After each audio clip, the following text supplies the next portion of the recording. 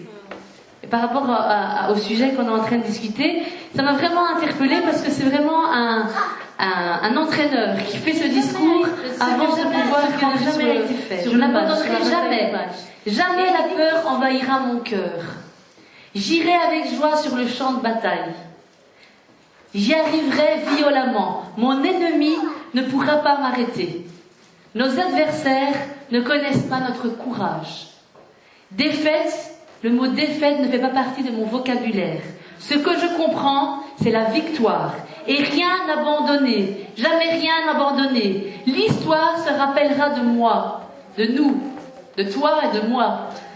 Je rentre jamais sans avoir tout donné. Pas demain, pas la semaine prochaine, mais aujourd'hui. Et pour moi, c'était vraiment une vidéo interpellante, parce que c'est ce qu'on doit avoir comme comportement. Est-ce qu'aujourd'hui, on sait, comme ces footballeurs, qui nous sommes vraiment? Est-ce qu'on est prêt à tout donner pour son frère, pour sa sœur? Parce qu'ici, il parlait de ses coéquipiers. Mais nous, est-ce qu'on est prêt à tout donner pour les gens qui sont à l'extérieur?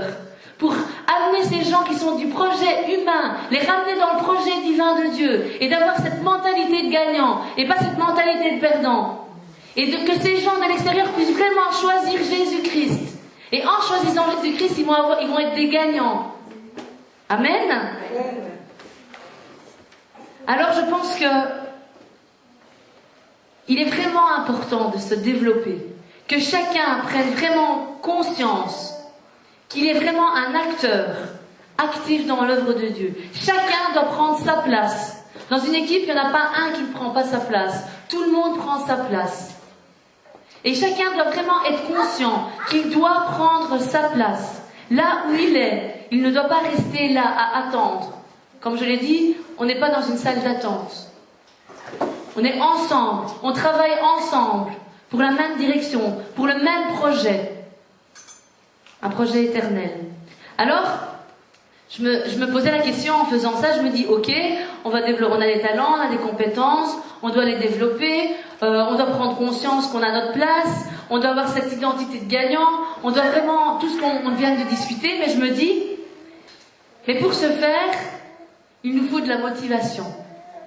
La motivation, c'est un grand mot, on entend souvent. Il nous faut de la motivation et il faut qu'on décide de se lever. Il y a une décision, deux choses à faire. Être motivé et se décider de se lever. Alors, encore une fois, je dis, on parle beaucoup de la motivation. Il faut être motivé, il faut faire ça, il faut faire ci, il faut faire là. Mais qu'est-ce que la motivation? Trésor, est-ce que tu pourrais me dire qu'est-ce que la motivation?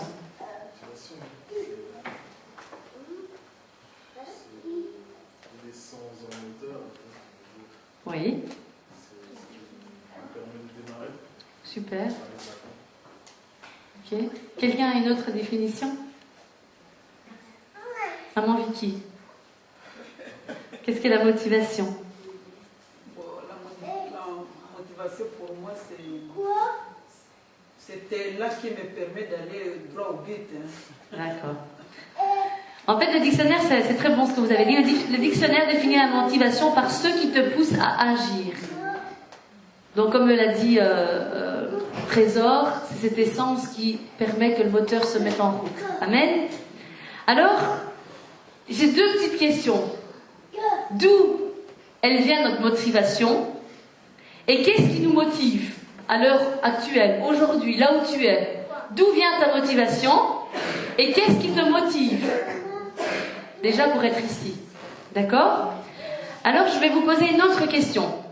Et j'aimerais que vous réfléchissiez, je vais demander à quelqu'un de répondre, je vais vous la lire 2 fois. À votre avis, faut-il être motivé pour éprouver du sens à ce que l'on fait, ou est-on motivé parce que les choses ont du sens? Alors, faut-il être motivé pour éprouver du sens à ce que l'on fait, ou est-on motivé parce que les choses ont du sens?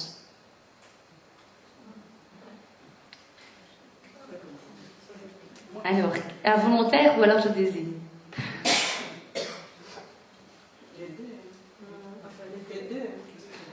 Vous dites les deux. La première, ça veut dire quoi? Il faut être motivé pour éprouver du sens. Qui est d'accord qu'il faut être motivé pour éprouver du sens? Lève la main. Levez la main. La première proposition. Adriano. Maman Elisabeth. Ok. Qui est d'accord? Est-on motivé parce que les choses ont du sens? Vous êtes d'accord avec ça? Ben en fait, c'est la deuxième proposition qui est valable. En fait, le sens précède la motivation. Tu es motivé parce que ça a du sens. D'accord? Tu es motivé parce que ce que tu vas faire a un sens pour toi. Et pas que tu éprouves du sens parce que tu es motivé. Non, c'est pas comme ça. C'est pas ta motivation qui te donne un sens, mais c'est ton sens qui te donne ta motivation. Et je vais prendre l'exemple, désolée maman pasteur, mais aujourd'hui je vais parler de toi. Je vais prendre l'exemple de maman pasteur. Mimi. Il y a 3 ans, il y a 3 ans et demi, je pense, je parlais avec elle, et elle me dit, tu sais, j'aimerais vraiment bien faire du piano. J'ai envie de faire du piano. Elle dit, je pense que je vais réellement m'y mettre. Et donc, elle a été en 1 an à l'académie. Je pense qu'elle a fait une première année d'académie sans devoir jouer. Donc, elle a fait tous les samedis matins, je pense. Elle a laissé ses enfants, son mari, sa famille. Elle est partie à l'académie. Elle a fait pendant 1 an à l'académie. Et puis, elle a pris un prof particulier. Et vous pouvez passer n'importe quand devant chez elle quand elle est à la maison, elle joue. Parfois, je passe devant chez elle, je lui envoie un SMS, je lui dis « Alors, tu es encore en train de jouer ?» Et pour elle, en fait, elle a trouvé cette motivation d'aller tous les samedis à l'académie, de travailler des heures et des heures, parce que ça avait un sens pour elle. Le sens, c'était quoi? Elle savait qu'il y avait un piano qui n'était pas utilisé et qu'elle avait envie de servir Dieu par la musique à travers le piano. Et ce sens-là lui a donné la motivation nécessaire de quitter sa maison tous les samedis, aller à l'académie et de passer des heures et des heures à répéter, à travailler et encore travailler. Parce qu'elle doit encore et encore et encore travailler. Mais ça l'a motivée, ça lui a donné la motivation nécessaire pour y arriver. Parce que si tu as vraiment du sens à ce que tu veux faire, tu le fais. Et chacun a le propre sens et trouve ses motivations et donne le sens à ce qu'il veut faire. Moi, par exemple, quand j'ai décidé que j'avais envie de reprendre mes études à l'université, j'ai payé le prix. Fort. Financièrement et aussi de mon temps. Et dans ma famille. Mais j'ai trouvé cette motivation parce que ça avait un sens pour moi de le faire. Et je me dis, est-ce que ça a du sens pour nous de faire l'œuvre de Dieu? Parce que si ça avait du sens, il est clair, je ne juge personne, ici c'est un discours, on discute un peu sur ce qu'on peut développer, c'est un questionnement chacun, une introspection personnelle.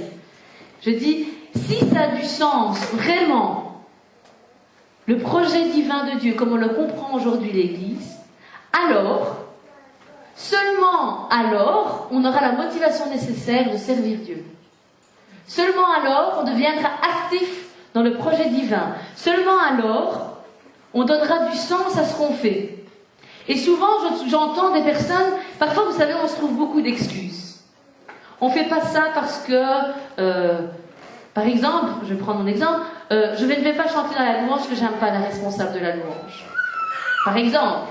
Ou je ne vais pas faire ça parce qu'il y a l'autre personne, et moi l'autre personne, ça ne va pas, quand je travaille avec elle, c'est pas possible, on ne s'entend pas ou quoi que ce soit.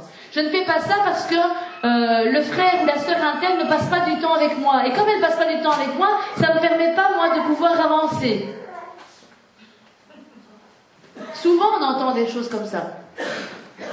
Moi, j'aimerais bien, j'ai toujours, comme je parlais avec Mimi, c'est pour ça qu'on parlait de piano. Quand j'étais enfant, je me suis dit, oh, je voudrais vraiment faire du piano.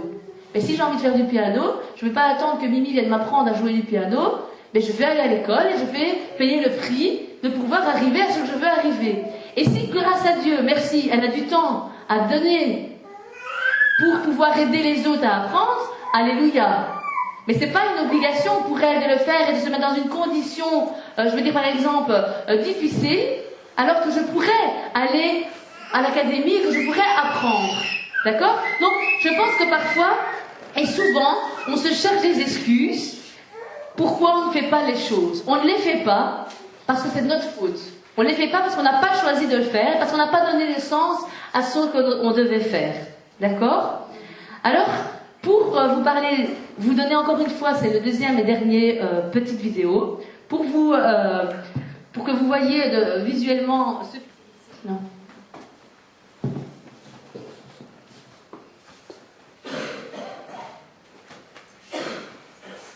Pas obligé de le faire.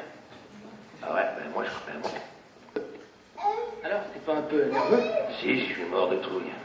On dirait pas, et moi. Faut surtout pas que ça se voit. Tu vas un peu plus fort. T'es pas obligé de le faire. Ah ouais, ben moi je crois que... Un peu plus fort, Eric. Je vais te dire une chose. Vivre avec toi, c'est vraiment pas facile. Les gens me voient moi, mais ils pensent à toi.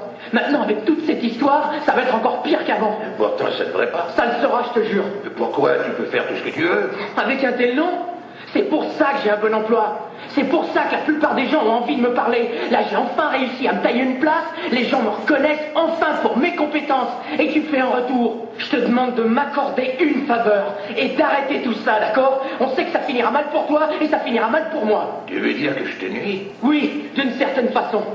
Ça n'a jamais été mon intention. Je sais que c'était pas ton intention, mais c'est tout de même ce qui va arriver. Tu te soucies pas de ce que les autres pensent.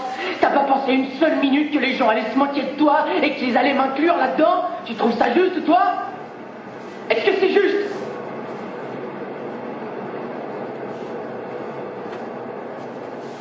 Tu vas peut-être pas le croire, mais tu tenais tout juste ici. Je te levais comme ça et je disais à ta mère, ce garçon va devenir le meilleur au monde. Ce garçon va devenir la meilleure personne que la Terre ait connue. Et j'avais raison, tu étais un bon garçon. C'était fantastique de devoir grandir, je me sentais privilégié. Ensuite, ça a été le moment de te prendre en main, de te lancer dans le monde et tu l'as fait. Mais quelque part, en bord de route, t'as changé. T'es devenu quelqu'un d'autre. Tu as permis qu'on te menace du doigt et qu'on te dise que tu valais rien. Et quand c'est devenu trop dur, t'as cherché quelqu'un sur qui jeter le blâme, comme un père très connu. Je vais te dire quelque chose que tu sais déjà. La vie d'adulte n'est pas toujours rose, mon fils. On vit tous dans un monde cruel et sans pitié, et peu importe d'où tu viens, on va te plaquer au sol et te maintenir là de façon permanente si tu te laisses faire. Toi, moi ou n'importe qui, on cognera jamais aussi dur que la vie. Mais ce qui compte, c'est pas la force des coups que tu donnes, c'est le nombre de coups que tu peux encaisser, tout en continuant d'avancer, ce que tu arrives à endurer tout en marchant la tête haute. C'est comme ça qu'on gagne. Alors si tu sais ce que tu vaux, fonce pour avoir ce que tu mérites, mais tu dois être prêt à recevoir des coups. Il faut pas pointer les autres du doigt en disant que tu fais pas ce que tu veux à cause de lui ou d'elle ou de n'importe qui. Les lâches font ça et t'en es pas un. T'es beaucoup mieux que ça.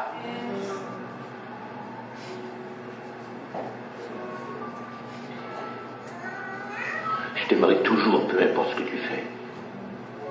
Peu importe ce qui se passe. T'es mon fils Robert, mon sang. T'es la meilleure chose qui me soit arrivée. Mais tant que t'auras pas plus confiance en toi, t'arriveras pas à te faire une vie.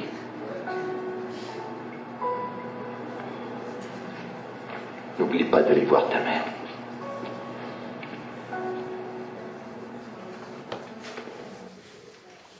Amen.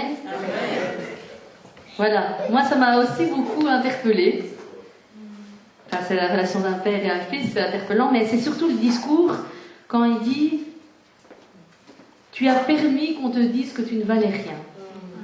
Ça, je trouve que c'est vraiment important, parce que souvent, on permet à l'ennemi de nous dire qu'on ne vaut rien.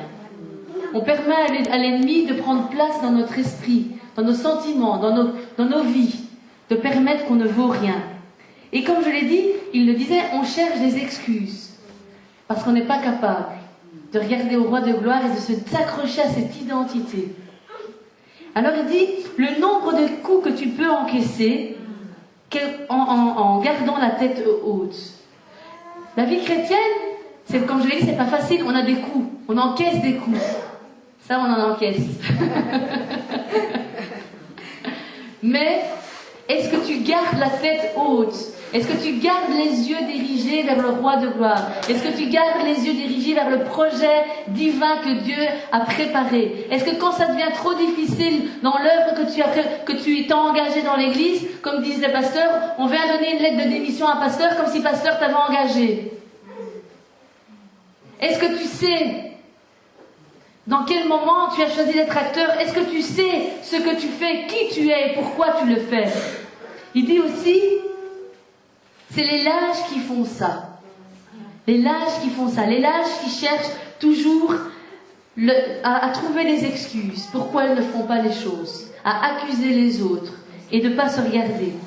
Si tu n'as pas plus confiance en toi, tu n'es pas possible de faire quelque chose. Si tu n'as pas plus confiance en ce que Dieu a mis en toi, au talent que Dieu a mis en toi, aux compétences que Dieu a mis en toi, à la capacité. On a dit que c'est Dieu qui donne la capacité en toutes choses. Si tu n'as pas confiance en ça, tu auras toujours un problème. Tu auras toujours un problème pour avancer, pour te positionner. Et ici, quand j'ai fait tout ça, je me dis, mais qu'est-ce que nous, on est prêt à donner à Dieu? Quel temps est-ce qu'on est prêt à dédier? La dernière fois, quand j'avais parlé, je vous avais parlé de l'histoire du temps. Et quand j'ai refait ça, ce sujet, j'ai repensé à ça, je dis, c'est vrai, quel temps est-ce qu'on est prêt à donner pour se développer pour l'œuvre de Dieu? Est-ce que pour toi, ta foi a un sens? Est-ce que ça a vraiment un sens à ce que tu fais? Parce que, à travers ce qu'on a vu, au travers des définitions que j'ai données, quand tu as envie de rien faire, c'est parce que tu n'as pas de sens. Si tu n'es pas motivé, c'est parce que tu n'as pas un sens à ce que tu vas faire. Parce que si ça a un sens, tu as vraiment toute la motivation qui vaut. Alors, on va prendre maintenant Matthieu 25, 15. Matthieu 25, 15. Qui pour moi a une signification très profonde. C'est la parabole des talents.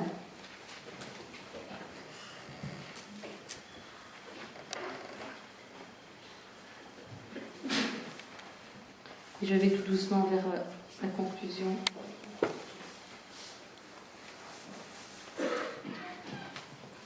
Je vais le lire.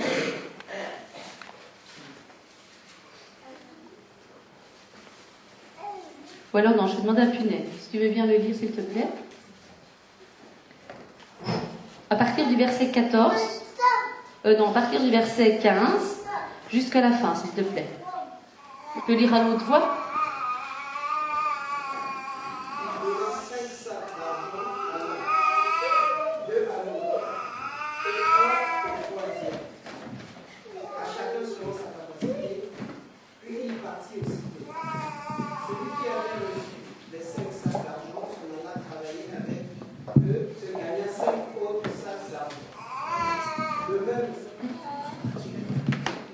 De même, celui qui avait reçu les 2 sacs d'argent en gagna 2 autres. Celui qui n'avait reçu qu'un alla creuser un trou dans la terre et cacha l'argent de son maître. Longtemps après, le maître de ses serviteurs revint et leur fit rendre des comptes.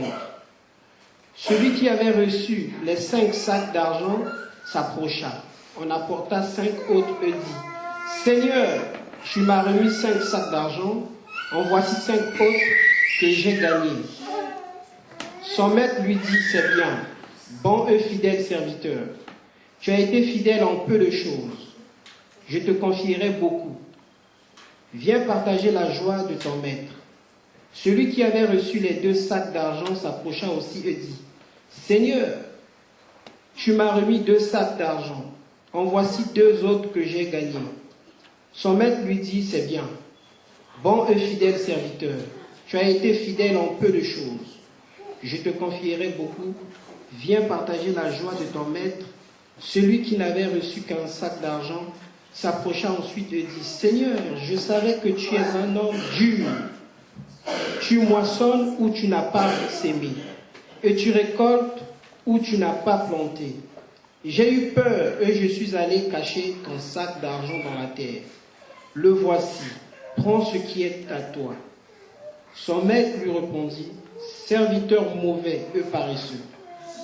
Tu savais que je moissonne où je n'ai pas semé, et je récolte où je n'ai pas planté.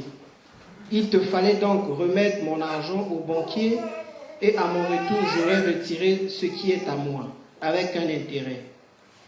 Prenez-lui donc le sac d'argent et donnez-le à celui qui a les 10 sacs d'argent. En effet, on donnera à celui qui a, et il sera dans l'abondance, mais à celui qui n'a pas, on enlèvera même ce qu'il a. Quant au serviteur inutile, jetez-le dans les ténèbres extérieures, c'est là qu'il y aura des pleurs et des grincements de dents. Amen. Alors, dans ta version, c'était les sacs d'argent. Dans notre version, c'est les talents. D'accord? Et donc, ici, on voit donc le maître, il distribue les talents. Je ne vais pas vous reparler de toute cette parabole parce qu'on vous l'avez lu, elle est très claire.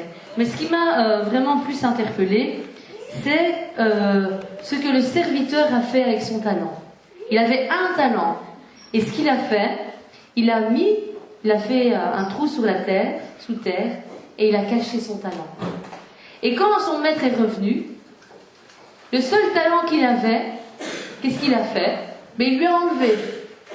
Alors aujourd'hui, moi je me pose la question et je pose la question. Si aujourd'hui, toi, moi, nous, on cache notre talent sous terre, on le laisse dormir là en nous, au lieu de le faire fructifier, il finira un jour où ce que tu as, on retirera même ce que tu as. Est-ce que aujourd'hui tu veux être comme ce serviteur qui cache son talent, qui n'a pas envie de mettre en action, qui n'a pas envie de développer son talent, ou est-ce que tu veux être celui qui vient prendre part au projet divin et exprimer ce que Dieu a mis en lui et travailler pour l'exprimer? Amen.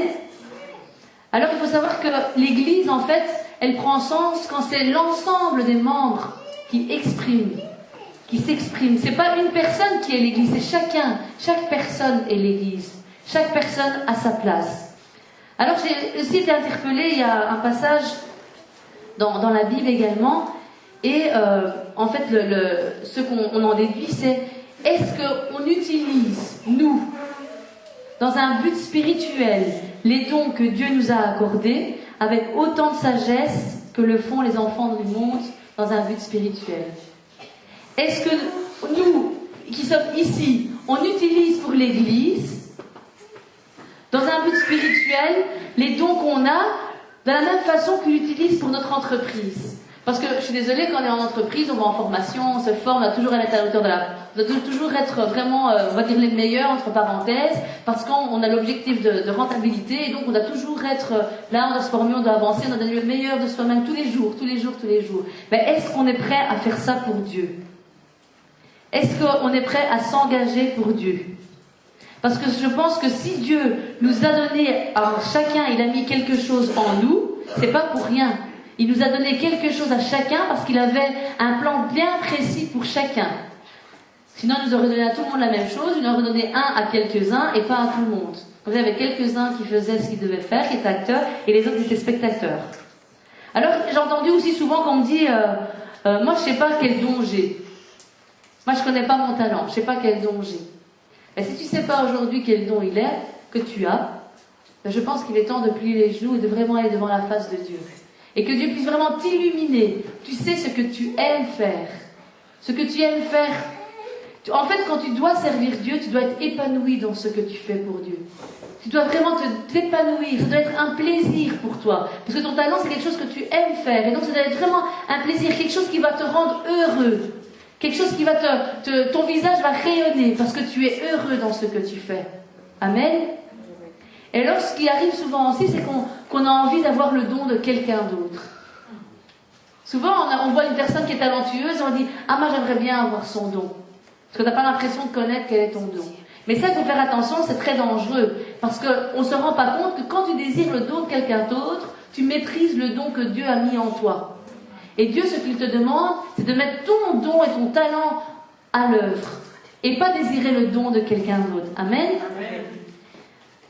Alors, ce qu'on demande, ce que je suis en train de dire ici, c'est pas que tu sois le meilleur dans l'église, que tu sois le meilleur parmi tout le monde, mais que tu fasses le meilleur pour Dieu. Ce n'est pas une question de soi, mais c'est une question du résultat de ce qu'on fait. On doit travailler pour faire le meilleur pour Jésus-Christ. Parce qu'on a choisi Jésus-Christ et que c'est lui qui nous donne la capacité en toutes choses. Et si c'est lui, et qu'on croit que c'est lui qui donne la capacité en toutes choses, on doit faire les choses meilleures pour lui. Amen.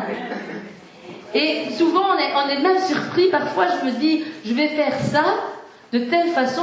Et puis, je me rends compte, quand il y a vraiment Dieu qui est derrière, on fait des choses 10 000 fois plus grandes que ce qu'on aurait pu imaginer. On fait des choses 10 000 fois...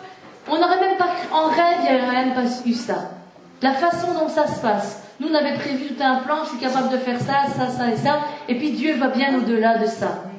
Parce que c'est lui qui vient derrière et qui vient pousser. Parce que tu es en action là où il a décidé que tu sois. Amen. Alors, il y a des personnes qui pourraient dire, ben moi dans l'église, moi je ne sais pas quoi faire. J'ai tel talent, j'ai telle compétence, mais je ne sais pas quoi faire. Alors si tu ne sais pas quoi faire, et que tu sais quel est ton talent et ta compétence, eh bien on a un pasteur qui est là. Si quelqu'un a envie de dire, ben voilà, moi je prends conscience que ma foi doit avoir un sens, que ça a un sens pour moi, je suis motivée, j'ai vraiment envie de faire quelque chose.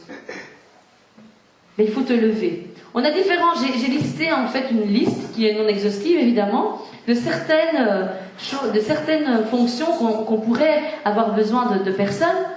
Je vais commencer par exemple par l'accueil. On a notre frère Punel qui le dimanche travaille parfois certaines fois, il n'est pas présent parce qu'il travaille. Est-ce que quelqu'un par exemple se dit mais moi je sens que je suis faite pour l'accueil et j'ai envie d'être active dans l'église dans l'accueil.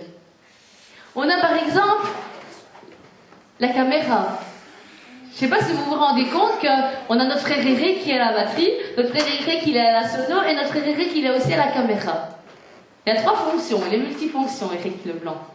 Est-ce qu'il n'y a pas quelqu'un qui se dit moi je peux avoir les compétences de filmer pendant que lui reste à la sono? Ou moi quelqu'un qui se dit moi je peux avoir les compétences d'être à la sono pendant que Eric est à la batterie?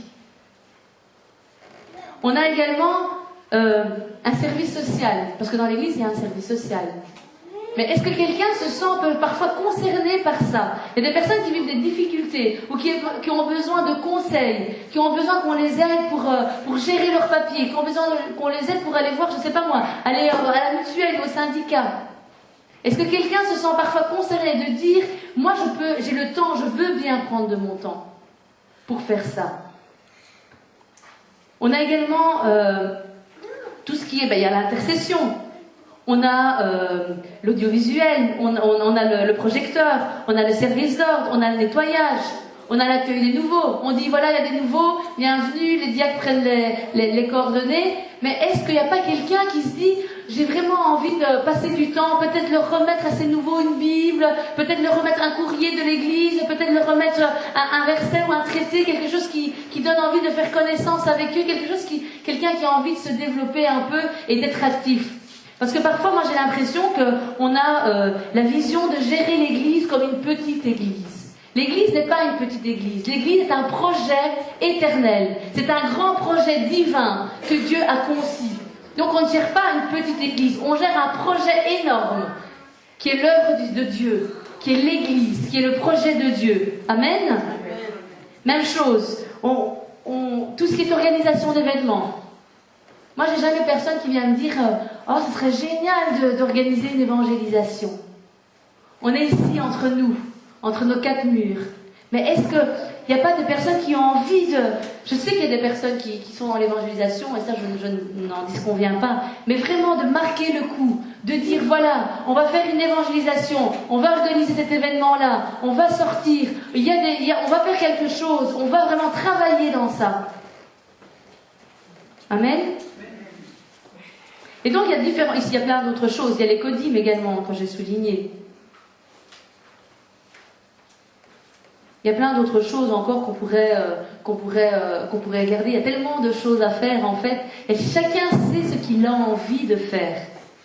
D'accord ? Alors, c'est pour ça que j'ai commencé en disant que l'Église était une entreprise spirituelle. Parce que pour moi, c'est vraiment ce que je pense. Et l'Église a vraiment besoin d'acteurs qui soient actifs. Parce que Dieu, il va permettre des méthodes. D'accord ? Mais Dieu, il œuvre surtout avec les hommes qui sont fidèles, avec des gens qui ont envie de vivre une vie conforme à la parole de Dieu, à des gens qui ont envie de s'investir. Et il y a un verset qui dit « Je cherche un homme qui les protège par une clôture, qui se tienne à la brèche devant moi, en faveur du pays, afin qu'il ne soit pas détruit, mais je n'en trouve pas. » Amen. Aujourd'hui, Dieu cherche des hommes et des femmes qui ont envie d'être acteurs, participatifs de ce projet divin. Amen. Alors, je pense qu'on va faire un petit moment de remise en question et que chacun puisse un peu penser à son talent. Et si quelqu'un est conscient de son talent, si quelqu'un sait quel est le talent et le don que Dieu lui a donné, alors aujourd'hui, j'ai différentes questions. Est-ce qu'aujourd'hui, tu es prêt à te lever ? Est-ce que tu es prêt à utiliser ton talent pour le service de Dieu ? Est-ce que tu es prêt à être acteur et non spectateur ? Est-ce que tu as envie de penser continuellement à Dieu ? Est-ce que tu as envie vraiment que tout ce que tu vas faire a un sens pour toi ? Amen. Et si aujourd'hui tu as un problème de dire je ne connais pas mon talent, alors c'est le moment de prier vraiment et de rentrer vraiment dans une dimension de la prière, afin que Dieu puisse vraiment t'illuminer sur le talent que tu as, afin que chaque personne puisse vraiment prendre sa place dans l'Église, que chaque personne que l'Église puisse devenir l'affaire de tout le monde, sans distinction, que tout le monde. Amen. Alors, je vais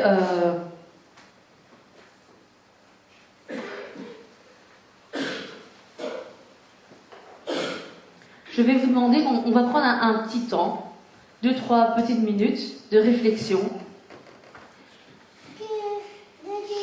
On va prendre 2-3 minutes de réflexion, en fait, et on va un petit peu réfléchir à tout ce qui a été dit aujourd'hui, parce que c'est bien de dire des choses, mais c'est bien aussi de se remettre en question et de vraiment réfléchir et faire une introspection de ce qui a été discuté aujourd'hui.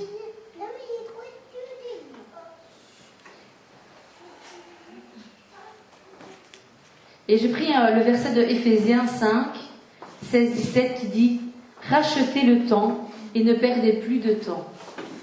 Prenez donc garde à votre conduite, avec circonspection. » Ça veut dire avec précision, avec grand soin, avec précaution.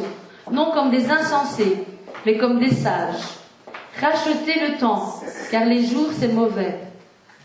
C'est pourquoi ne soyez pas inconsidérés, mais comprenez quelle est la volonté du Seigneur. Réveille-toi, toi qui dors.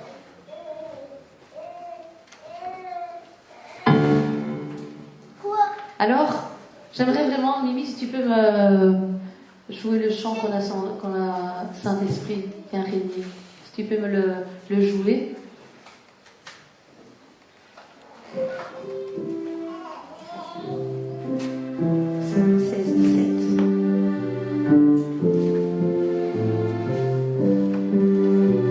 Et alors je vais remettre,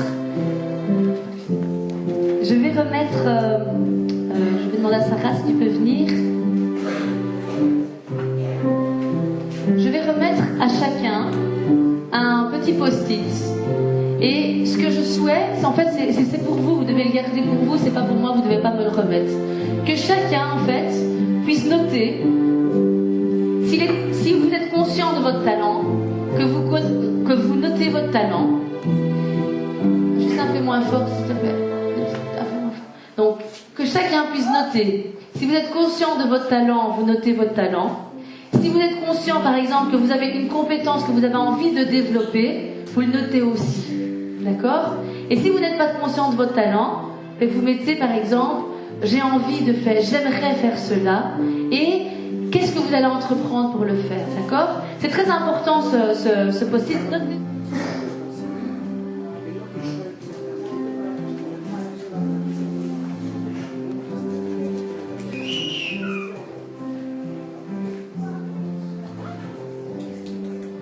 Alors si tout le monde a eu son papier, si tout le monde a noté, j'aimerais vraiment que maintenant on va prier ensemble. On va prier ensemble par rapport à ce que vous avez... chacun prie pour lui par rapport à ce qu'il a noté dans son papier, par rapport au projet qu'il a avec Dieu, par rapport à ce qu'il a envie de développer, par rapport à ce qu'il a envie de faire, par rapport à ce qu'il a compris en tout cas aujourd'hui. J'espère que chacun peut prendre conscience vraiment du rôle qu'il a et de la place qu'il a dans l'Église. Amen. On va prier ensemble.